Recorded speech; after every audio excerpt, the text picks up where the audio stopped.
You are tapped in with Caden. Look, I was sitting around. I had some time this holiday season, and I came across this image on X. And then I was like, yo, I got to make a video about this. So I came across this image from Boxing Exposure. And you can see it's Deontay Wilder with the WBC championship. It's Anthony Joshua with his WBA, IBF, and WBO title, and Tyson Fury, who eventually took the WBC title from Deontay Wilder. And the caption says, "End of an era." And when you look at the bottom of the picture, it shows Deontay Wilder losing to Jang. It shows Daniel Dubois knocking out Anthony Joshua. And it shows Tyson Fury puzzled after he received the unanimous decision loss to Alexander Usyk. And what got me thinking about this is, like, if you think about when Deontay Wilder was WBC champion and he was knocking out all the low-level opposition they were putting him in the ring with, and you had Anthony Joshua at the peak of his powers, and he was actually beating decent competition like Vladimir Klitschko, Joseph Parker. He had beaten Dillian White.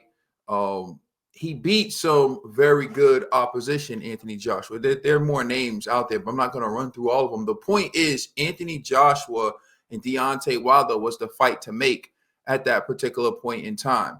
But they could never reach an agreement. And then I remember there was that argument about Deontay Wilder sending a $50 million offer. But again, when they asked for proof of funds, he was just saying, just make the fight. You got 24 hours. And he sent it via social media, which made people skeptical of how serious of an offer it actually was. And they didn't make the fight then. There was another time Lou DiBella admitted that he took Deontay Wilder to Matchroom, and he was given a 3-fight deal that would have been worth at minimum $120 million for 3 fights. So Matchroom and DAZN had offered Deontay Wilder a 3-fight deal that would have been worth at least $120 million, and at max $140 million. So he would have made $20 million to fight Dominic Breazeale and then have 2 fights with Anthony Joshua. And if he would have won the first fight with Anthony Joshua, he would have made more. So he would have maxed out his deal at $140 million. But that fell through because Deontay Wilder wanted to know what Anthony Joshua was making, although that would have been more money than he ever made in his entire career. And hindsight being 2020, it still would have been more money than he made in his entire career, which shows he made the biggest mistake of his life walking away from that deal. And what did Deontay Wilder give Lou DiBella for his troubles and getting him the best deal that was ever offered to him? Deontay Wilder got Lou DiBella fired. Hindsight being 2020, Deontay Wilder now knows he should have taken that deal. Because he didn't take that deal, he went on to lose his belts to Tyson Fury. He never had the opportunity to fight for Undisputed.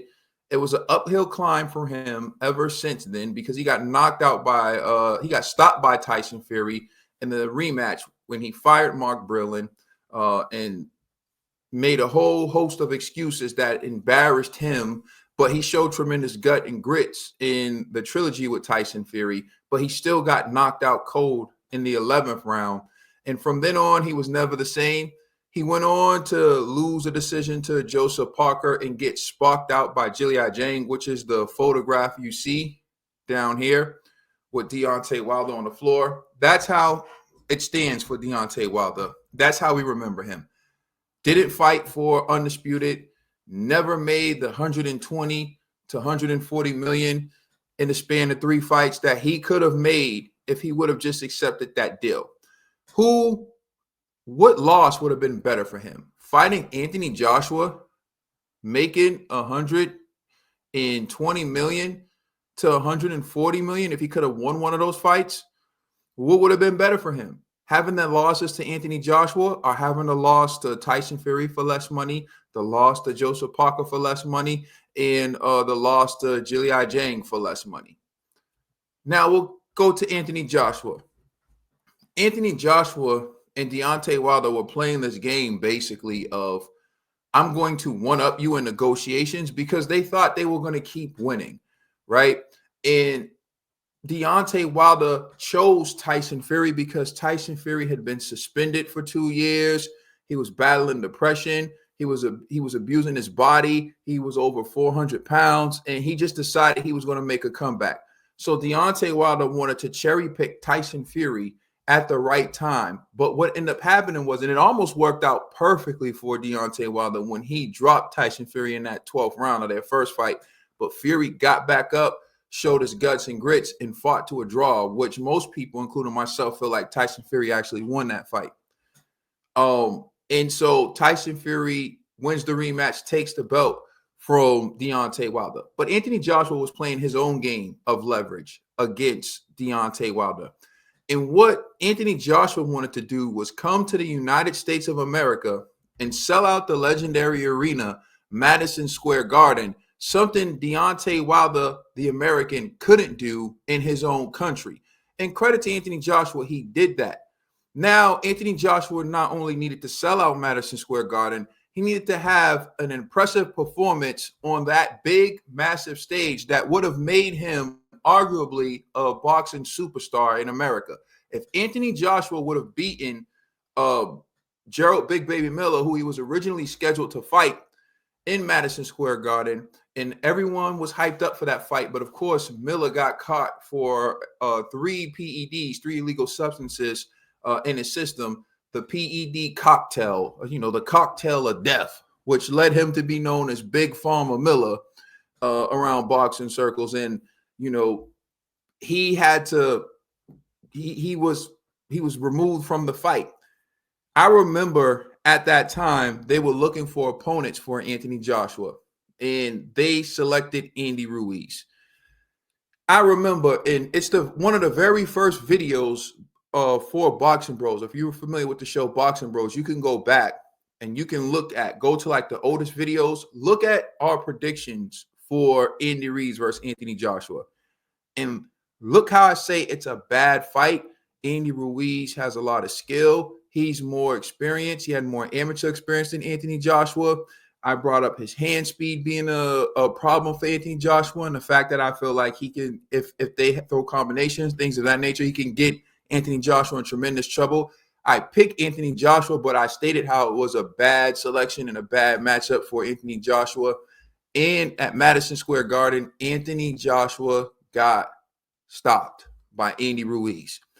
And the other problem with how Anthony Joshua got stopped by Andy Ruiz was the perception. He had been hyped up as this destroyer from the UK who was sparking out everyone, sparked out Charles Martin in 2. So the United States of America couldn't wait to get a look at Anthony Joshua. They picked Andy Ruiz, this tubby guy who looks like he never did a crunch in his life, against Anthony Joshua, this chiseled Adonis, and he beat Anthony Joshua, this 20-1 underdog who looks like that. Like, he doesn't even have the body of the average American. He has the body of the below average everyday American who works out like 2 times a month. This guy beat Anthony Joshua. The damage that did to his perception, the air of invincibility that surrounded Anthony Joshua was devastating, but not just to the perception to the fans, but also to Anthony Joshua himself. But Anthony Joshua was able to recover from that in an immediate rematch. He boxed Andy Ruiz, and he was able to get his title back. He get his titles back. So he got his titles back. Did him and Fury immediately make a deal to fight each other? Well, AJ tried. I remember Eddie Hearn said he went and he tried, but what happened was arbitration said that Tyson Fury had to fight Deontay Wilder. And I remember saying Fury should just challenge and fight Anthony Joshua anyway, and then see what happens. Force the hands of the courts. But no, he fought Deontay Wilder in the trilogy. He beat Deontay Wilder. Did they make the fight for undisputed Anthony Joshua and Tyson Fury after that? No, they didn't. And what ended up happening was Anthony Joshua ended up losing his belts to Usyk because Usyk was Anthony Joshua's mandatory. And Usyk beat Anthony Joshua. And everyone clowned Anthony Joshua for losing to Usyk, the man who moved up from cruiserweight, had one test the waters fight with Chaz Witherspoon, then fought Derek Ward Chisora. And Chisora had one of the best fights against Alexander Usyk at heavyweight. In comparison, when you think of the names that he fought, and he didn't look exceptional against Chisora, but he beat Chisora. Then he beat Anthony Joshua. Then he beat Anthony Joshua again. Anthony Joshua had a meltdown in that ring. Took the titles, threw them out, grabbed the mic, said he doesn't know what's going on in the Ukraine, but he knows it's not nice. Just had a meltdown. And everyone clowned him for it, particularly Tyson Fury fans who felt like Tyson Fury would beat Usyk easily.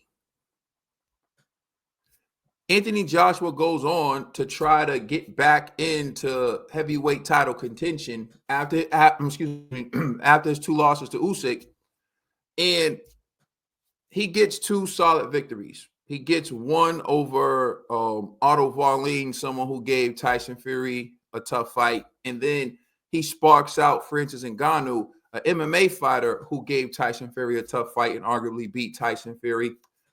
But then when he steps in with Daniel Dubois to become 3-time heavyweight champion of the world and set up arguably another path towards him getting a shot at undisputed, he got knocked out by Daniel Dubois. Daniel Dubois, another fighter who lost to Usyk, the guy who many of Tyson Fury fans thought he would beat easily. Now let's get to Tyson Fury. Tyson Fury beats Deontay Wilder. Instead of fighting Anthony Joshua immediately for undisputed, he decides Dillian White. Dillian White was his mandatory, but of course, Dillian White, what's the saying? 1,000 days. Dillian White couldn't get a shot for 1,000 days. There's no way they would have forced him to fight Dillian White. They wouldn't have forced him to fight Dillian White. He could have postponed that fight and had the fight with Anthony Joshua for undisputed, but no, he fought Dillian White. Then he had another pointless trilogy against Derek Chisora. Then he fought Francis Ngannou and got dropped and had to fight to survive and was lucky to get a split decision against an MMA fighter making his professional boxing debut. And then finally, he steps up to fight Usyk for undisputed.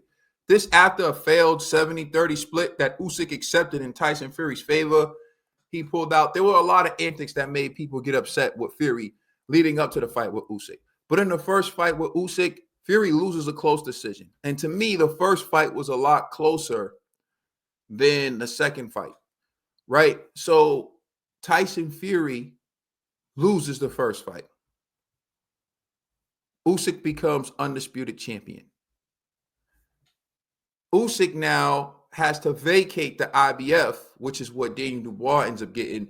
And that's what Anthony Joshua was fighting for, to try to become 3-time heavyweight champion of the world. But now in this rematch, Tyson Fury's fighting to get 3 belts, not exactly the same belts that he had, that, you know, he's trying to fight to try to get 3 belts, but he can't get undisputed now.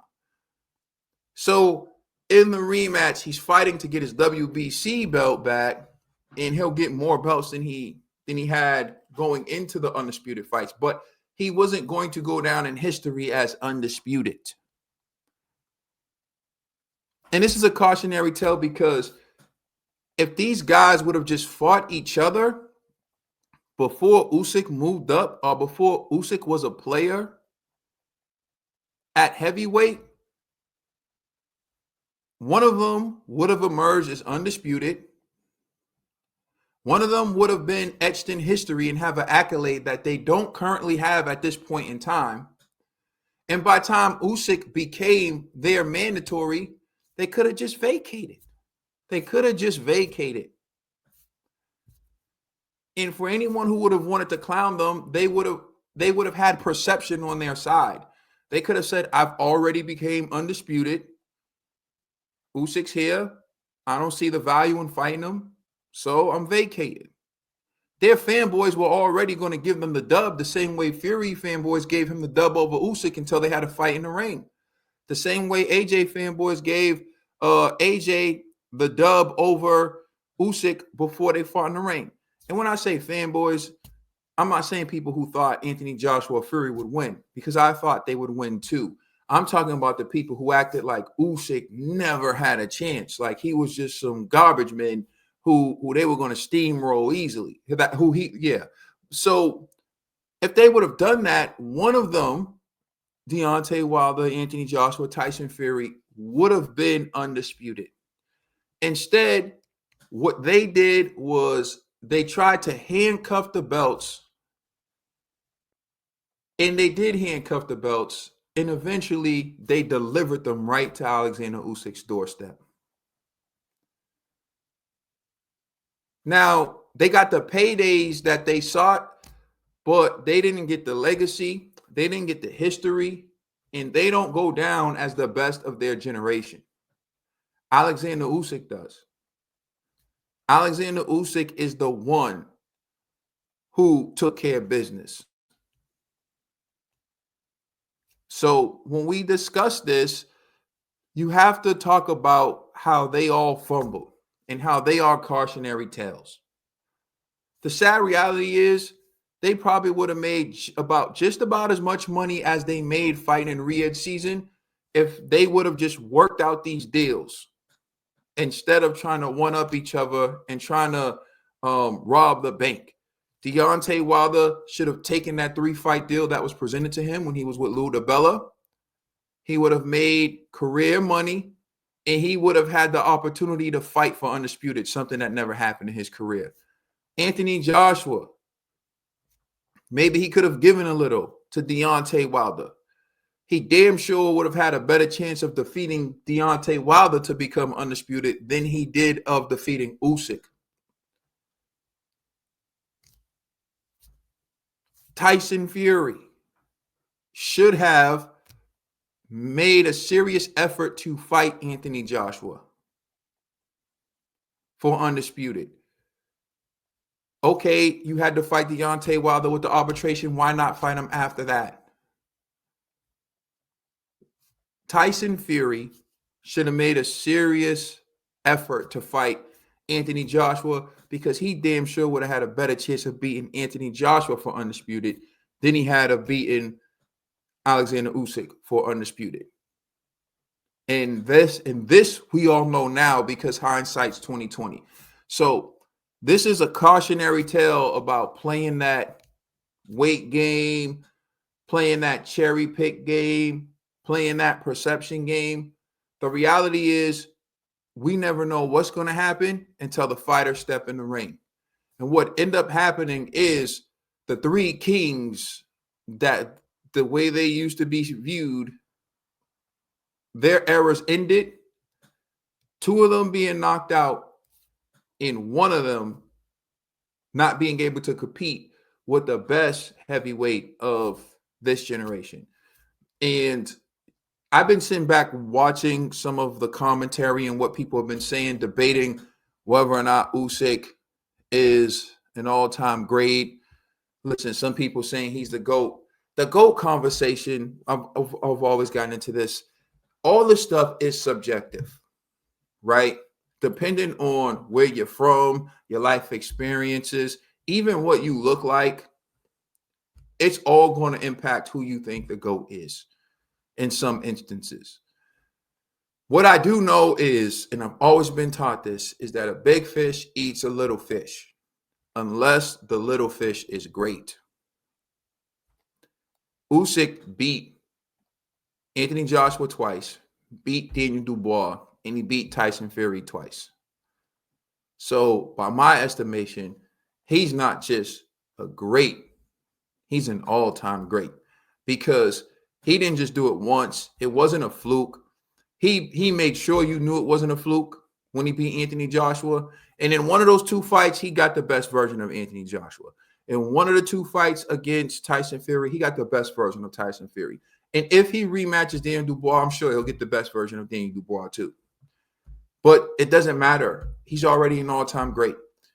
And Anthony Joshua, Tyson Fury, and Deontay Wilder are going to live with regret because they left their legacies on the table to play the long game, to play the game of winning in a court of public opinion and winning at the negotiation table, where if they would have just really went and sat down in good faith, they would have made just about just as much money, and they would have had a shot at legacy. Instead, neither Deontay Wilder or Anthony Joshua had the opportunity to fight for undisputed. Fury had the opportunity to fight for undisputed once, and he lost. So this goes to show sometimes it's best to make the fight when the fight is hot instead of kicking it along and dragging along down the road, because you may be replacing yourself as time goes on. Because Deontay Wilder got replaced by Tyson Fury, Anthony Joshua got replaced by Alexander Usyk, and Fury, who had a chance to do his thing with Anthony Joshua, ended up not winning at all. Salute to Alexander Usyk, class act, great fighter.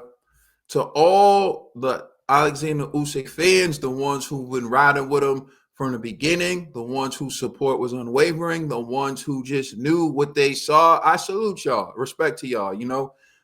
That's what happens in the sport of boxing. Sometimes you're right, sometimes you're wrong. But when you're right and when you see it, when you understand what you're seeing, you got to get your props for that. I give the props to the Alexander Usyk fans.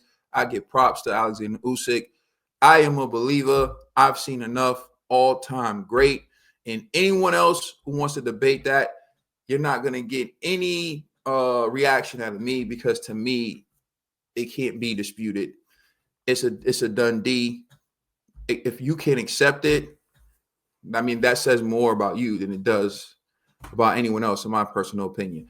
Let me know what you think in the comment section. Like, share, subscribe. I appreciate you all. Happy holidays to you and your family. Listen, don't take these moments for granted. We lost my brother G this year. And I'm telling you, life is unpredictable. You never know what's going to happen. This holiday season, if someone does something or says something to get on your nerves, just stay composed, stay calm, and remember this, man. We're not here forever, right? So enjoy the time that you do have with the people you love. I appreciate all of you. Thank you for rocking with me. I'm out. Peace.